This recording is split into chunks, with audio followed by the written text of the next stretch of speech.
বাবা একবার গিয়ে দেখি যদি কাকুমণিকে ফিরিয়ে আনতে পারি। কোথায় যাবি? তুই জানিস কোথায় গেছে ও? না, তবে ফোন তো নিশ্চয়ই ধরবে। দেখি কি করে কি করা যায়। আস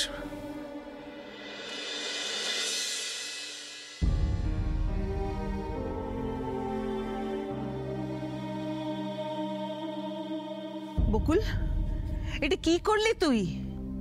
কেন করলি বলতে পারিস? ঠাকুরপোকে ঘর ছাড়া করে তোর কি লাভটা হলো?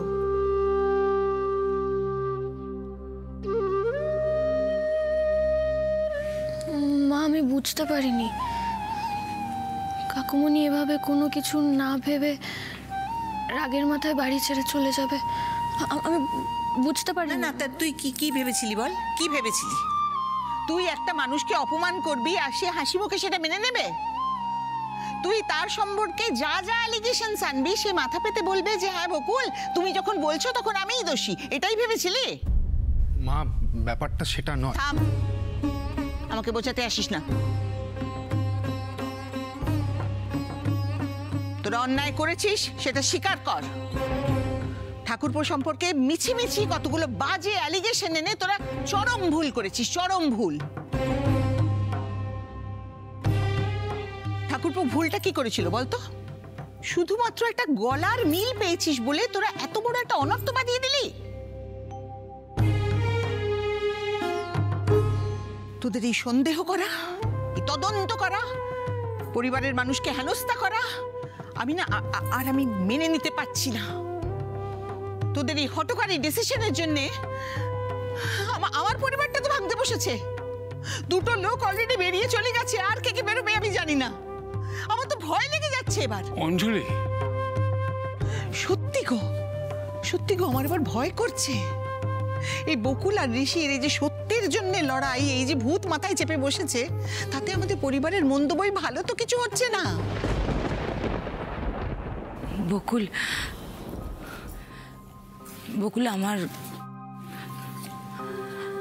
আমার কথাটা অন্যভাবে নিও না প্লিজ। আমার মনে হয় কাকুমণিকে এভাবে সবার সামনে জেরা না করলেই পারতে। তোমার যা বলার ছিল আলাদা করে বলতে পারতে, তাহলে তো আর কাকুমণিকে এতটা অপমানিত হতে হতো না। না, আমি তোমাকে একটা কথা বলি বকুল, তুই পুলিশ হবার স্বপ্ন দেখিস তো? একদিন পুলিশ হবিও হয়তো, কিন্তু তোর এই বুদ্ধি নিয়ে তুই কটা কেস সলভ করবি আমাকে বলতো? তুই তো দোষীকে খুঁজতে গিয়ে নিরপরাধ মানুষের সংসার একেবারে উজাড় করে দিবি রে। মা, আমি জানি তোর মনে হচ্ছে তো যে মা এত কঠিন হচ্ছে কেন। কঠিন হতে বাধ্য হচ্ছি বকুল। তুই যে প্রমাণের ভিত্তিতে পরিবারের এতগুলো লোকের সামনে ঠাকুরপোকে দোষী সাব্যস্ত করলি, সেই প্রমাণের তো কোনো গুরুত্বই নেই, কোনো ভিত্তিই নেই, সেটা তো বোঝাই গেল। আর তোকেও একটা কথা বলি ঋষি, তুই সমস্ত কিছু নিয়ে এত বাড়াবাড়ি করছিস কেন আজকাল বলতো? তোদের একটা ভুল পদক্ষেপে পরিবারের কতটা ক্ষতি হচ্ছে সেটা তোরা বুঝতে পারছিস না? এবার এশা আর দীপ যখন বাড়ি ফিরবে তখন তাদের কি জবাব দেব আমরা? সমস্ত ব্যাপারটা ভালো করে বুঝিয়ে বলতে পারবি তো বকুল? তোর বেস্ট ফ্রেন্ডকে আজকে যে বাড়ি ছেড়েছে সে যে তোর বেস্ট ফ্রেন্ডের বাবা রে।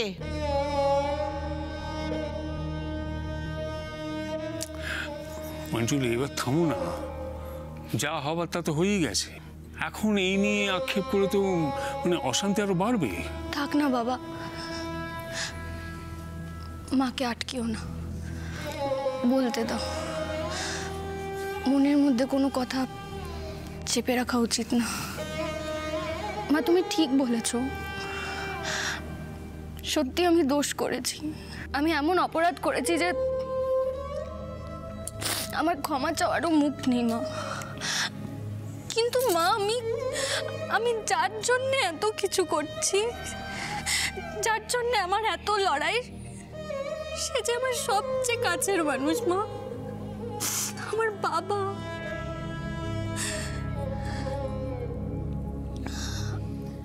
আমরা জানতাম আমার বাবার চাকরিটা একটু আলাদা, আর 5টা সরকারি চাকরির মতো নয়। 10টা 5টার ডিউটি করবে, চলে আসবে, সেরমটা নয়। এখানে অনেক রকম ঝামেলায় জড়িয়ে পড়ার ভয় থাকে। আর আমার বাবা এত দায়িত্ববান ছিলেন, কাজ নিয়ে এত ব্যস্ত থাকতেন যে মাঝে মাঝে তো আমাদের খবর নেওয়ারও সময় পেতেন না। কিন্তু বাবা তারপর সারাদিন পর যখন বাড়ি ফিরতো না, এত হাসি মুখে আমাদের সঙ্গে গল্প করতো কেস নিয়ে যে আমরা ভুলেই যেতাম যে এই চাকরিটায় অনেক রিস্ক আছে, প্রাণের আশঙ্কা আছে। আমাদের তো মনে হতো যে আমাদের বাবা হচ্ছে হিরো, আমাদের বাবার কোনোদিনও কিছু হতেই পারে না। আমরা ভাবতেই পারিনি যে সেদিন বাবা হাসি মুখে বেরিয়ে যাওয়ার পর বাবার ওই হাসি মুখটার কোনোদিনও দেখতে পাবো না।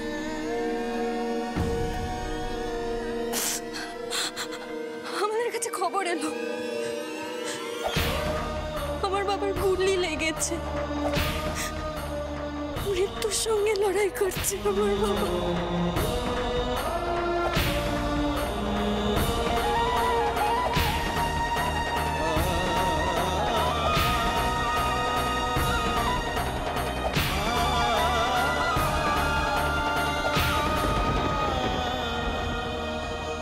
সবাই বলল আমার বাবা দেশের জন্য প্রাণ দিয়েছেন।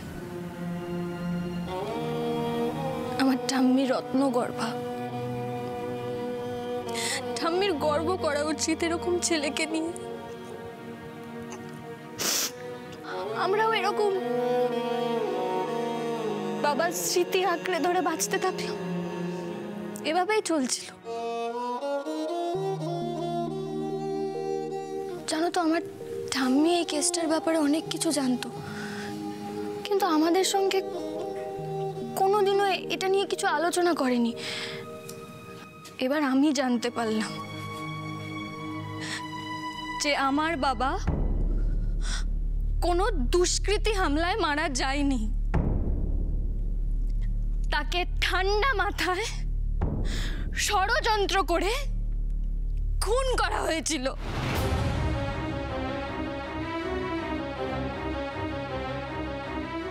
আর তার খুনিরা সবাই বুক ফুলিয়ে ঘুরে বেড়াচ্ছে, তাদের কারোর শাস্তি হয়নি।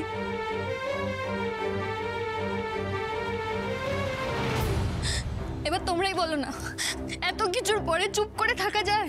হ্যাঁ, রজতাভ রক্ষিতের সঙ্গে আর কে কে এই ঘটনায় যুক্ত, আমি শুধু সেটাই খুঁজে বের করার চেষ্টা করছিলাম। তুমি হলে কি করতে মা? তুমি আমার জায়গায় থাকলে তুমি এটা করতে না, না চুপ করে বসে থাকতে? বলো তো কি গো দিদি ভাই, হ্যাঁ কি করতে? তুমি চুপ করে বসে থাকতে, কিচ্ছু করতে না?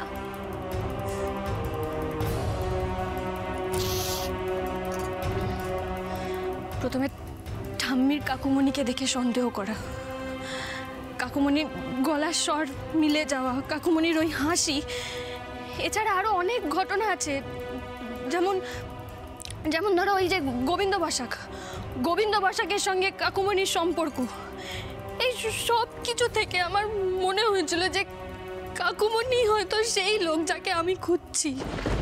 আমি ভুলও হতে পারি, আমি ঠিক না ভুল সেটা জানার জন্যই কাকুমণিকে আমি প্রশ্নটা করেছিলাম, এর আগেও বহুবার করেছি। কিন্তু মা, আমার জন্য পরিবার ভেঙে যাবে, আর সেটা আমি জ্ঞানত হতে দিতে পারি না। আমি এই কদিনে একটা জিনিস বুঝে গেছি, আমার বাবার খুনের পেছনে কারা আছে তাদেরকে খুঁজে বের করা আর অন্ধকারে সূচ খোঁজা দুটোই এক। আর এই অন্ধকার পথের শেষে এমন একটা পরিণতি আমাদের সবার জন্য অপেক্ষা করছে, যেটা হয়তো আমাদের সবার ভালো থাকাটাকে একেবারে তছনছ করে দেবে। আমি চাই না সেটা। আমার কোনো স্পর্ধা নেই এই পরিবারের সবার ভালো থাকার অধিকারকে কেড়ে নেওয়া। তাই আজ আমি সিদ্ধান্ত নিলাম, আমি আমার বাবার মৃত্যু সম্পর্কে আর কোনো তদন্ত করব না। কথা দিলাম।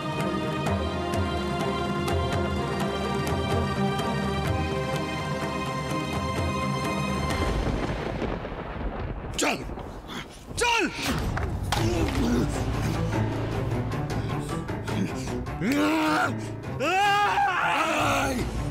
কাজটা ভালো করলি না অগ্নি, এর জন্য তোকে ভবিষ্যতে অনেক পস্তাতে হবে। রেগে গেছে কাকু, আমার রেগে গেছে। ও কাকু কাকু কাকু, বলছি যে তুমি আমাকে রোজ একটা করে চকলেট দেবে, তাহলে আমি একদম লক্ষ্মী ছেলে থাকবো। হ্যাঁ, মারের বদলে চকলেট পেলাম, মারের বদলে চকলেট পেলাম। স্যার, একে সামলাতে তো কাল ঘাম ছুটে যাবে। দুদিন বাটাম পড়লেই সব ঠিক হয়ে যাবে। একে কি অন্য কোনো সেলে রাখা? অন্য কোনো সেলে রাখলে নানা রকম প্ল্যান করার সুযোগ পাবে। ওকে ওকে ক্রিমিনালদের সাথেই রাখতে হবে। কুমারে থাকলে সব সোজা হয়ে যাবে। ঠিক বলেছেন স্যার, না হলে রজতাবরক্ষী দেশে আবার ওর কানে কি ফুসমন্ত দেয় কে জানে। তার আগে সব বন্ধ হওয়া দরকার। হয়ে যাবে। আপাতত একে সেলে নিয়ে যাও, নিয়ে যাও। চলো চলো।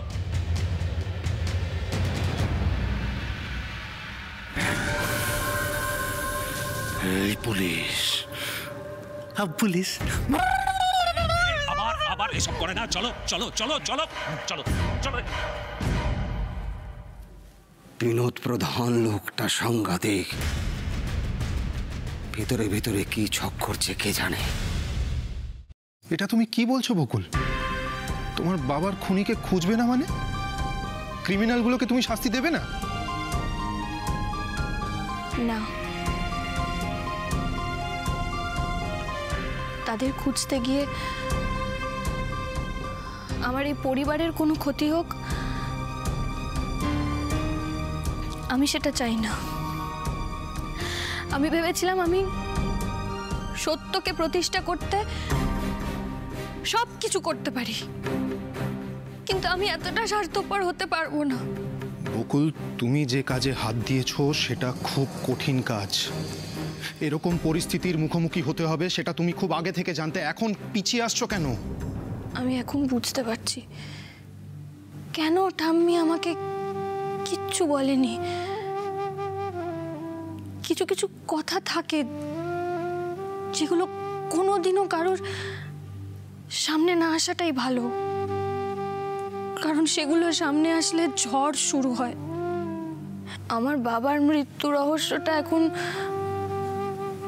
কিছুটা এরকমই হয়ে গেছে, সেটা সমাধান করতে গেলে হয়তো অনেক সম্পর্ক, অনেক মানুষের জীবন নষ্ট হয়ে যাবে। আমি আর সেটা চাই না। তুমি তোমার বাবাকে কথা দিয়েছিলে বকুল, তার মৃত্যুর রহস্যের সমাধান করবে। সরে আসবে সেই কথা থেকে?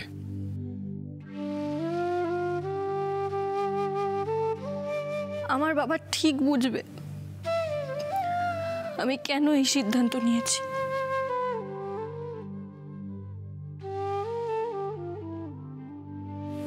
মা, মা তুমি চিন্তা করো না, আমি কাকুমণিকে ফিরিয়ে আনবো। এই পরিবার আবার আগের মতো হাসি খুশি একদম আবার আগের মতো হয়ে যাবে। তুমি শুনলে না তখন কাকুমণি কি বললো? আমাকে মেয়ের মতো ভালোবাসে। সত্যি যদি কাকুমণি আমাকে নিজের মেয়ের মতো ভালোবাসে তাহলে আমার কথা কাকুমণি ফেলতেই পারবে না, কিছুতেই ফেলতে পারবে না। আমি দরকার হলে কাকুমণির পায়ে পড়ে ক্ষমা চাইবো, কাকুমণির পায়ে ধরে ক্ষমা চাইবো, তাহলে কাকুমণি নিশ্চয়ই আমাকে ক্ষমা করে দেবে। বলো, কাকুমণি আর আমাকে ফেরাতে পারবে না, তাই না? আমি যা যা করার করবো মা, আমি কাকুমণিকে ফিরিয়ে আনবো, বিশ্বাস করো, আমি ফিরিয়ে আনবো কাকুমণিকে। দাঁড়া বকুল,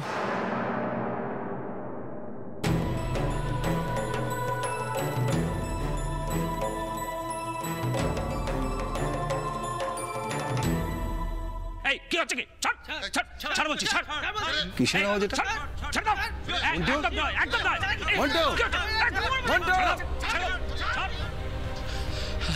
স্যার স্যার সাংঘাতিক ব্যাপার স্যার। অরুণাবু লকআপে মেরে দুজনের মাথা ফাটিয়ে দিয়েছে স্যার, রক্তারক্তি কাণ্ড স্যার। হ্যাঁ স্যার। এক্ষুনি হাসপাতালে নিয়ে যাও, যাও। স্যার এই জন্যেই আমি আপনাকে জিজ্ঞাসা করেছিলাম স্যার। আমার মনে হয় ওকে কারোর সঙ্গে না রাখাই ভালো স্যার। স্যার আমার মনে হয় সত্যি সত্যি ওর মাথাটা খারাপ হয়ে গেছে। মাথা খারাপ হয়ে গেছে? মাথা খারাপ টারাপ কিচ্ছু না, সব নাটক করছে, নাটক। কিন্তু স্যার যারা ওর হাতে মার খেয়েছে তারা বলছে প্রথমে ও চুপচাপ বসেছিল, তারপর বিড়বিড় করতে শুরু করে, তারপর নিজের মাথা দেয়ালে ফাটাতে শুরু করে। তখন ওরা ওকে আটকাতে যায় আর ওই উল্টে ওদের মেরে মাথা ফাটিয়ে দেয়। স্যার মাথা খারাপ না হলে এরকম কাজ কেউ করে? ওকে ইন্টারোগেশন রুমে নিয়ে এসো। ওর মাথা খারাপ হয়েছে কি হয়নি সেটা আমি দেখব। যাও। Okay sir.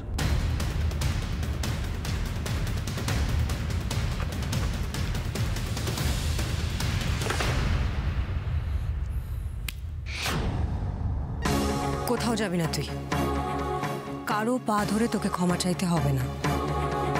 কিন্তু কাকিমণি, আমি বারণ করছি তোকে, সমর রায়ের স্ত্রী বারণ করছে তোকে।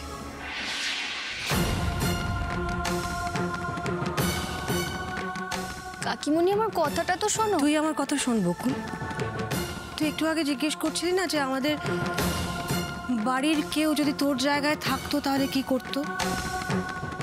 আমি সত্যি বলতে পারবো না এই বাড়ির বাকি সদস্যরা কে কি করতো তোর জায়গায় থাকলে, কিন্তু আমি যদি তোর জায়গায় থাকতাম তাহলে ঠিক এই কাজটাই করতাম। কি বলছিসটা কি তুই রাগিনী?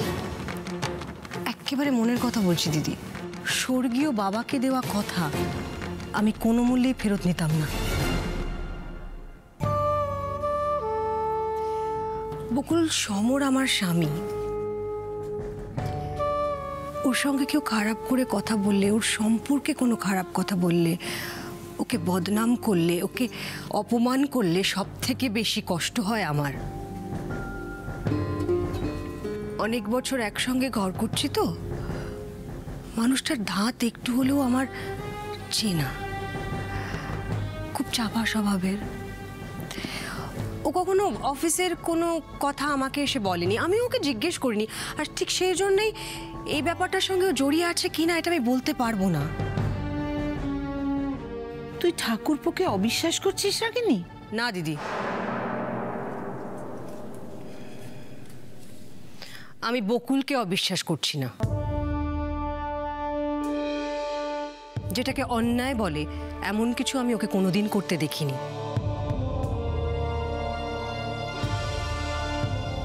আমি তো তোর মায়েরই মতো, তাই না? আমি বলছি তোকে, তুই যদি সত্যি এই বাড়ির প্রত্যেকটা মানুষের ভালো চাস তাহলে একটা কাজ তোকে করতে হবে। বল। তোর বাবার খুনিকে খুঁজে বার করতে হবে।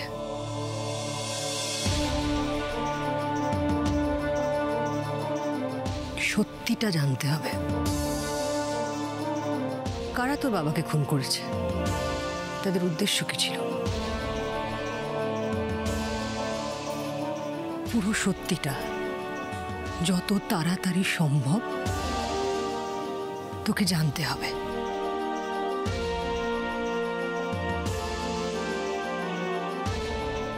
তাহলেই সবটা সবার কাছে পরিষ্কার হয়ে যাবে, সমর অপরাধী নাকি নির্দোষ, নাকি সবটাই তোর ভুল।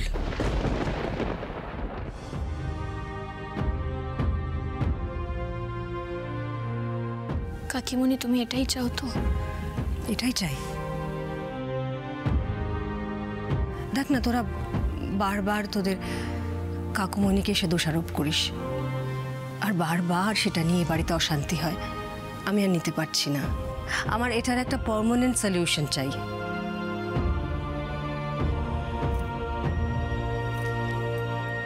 তোর মনের মধ্যে যা দ্বিধা দ্বন্দ্ব আছে সব ঝেড়ে ফেল। আমায় কথা দে, তোর বাবার খুনিকে তুই খুঁজে বার করবি আর আমাদের প্রত্যেককে এই নরক যন্ত্রণা থেকে মুক্তি দিবি। তুই যা বলছিস ভেবে বলছিস তো? ভেবেই বলছি দিদি, সবটা ভেবে বলছি। এবার তুই বল,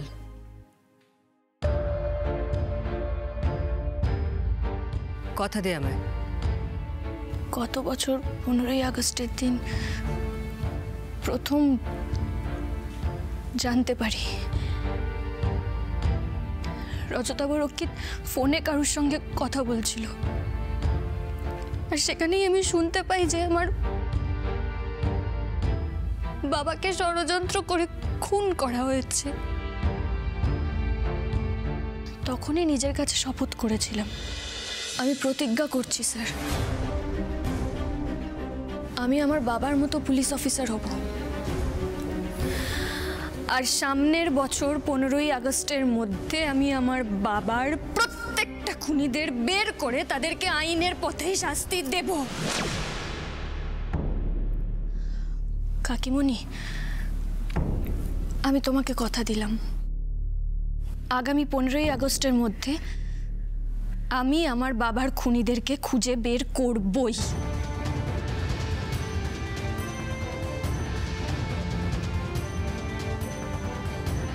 তারা যেই হোক না কেন, যেখানেই থাকুক না কেন, তাদেরকে শাস্তি পেতেই হবে।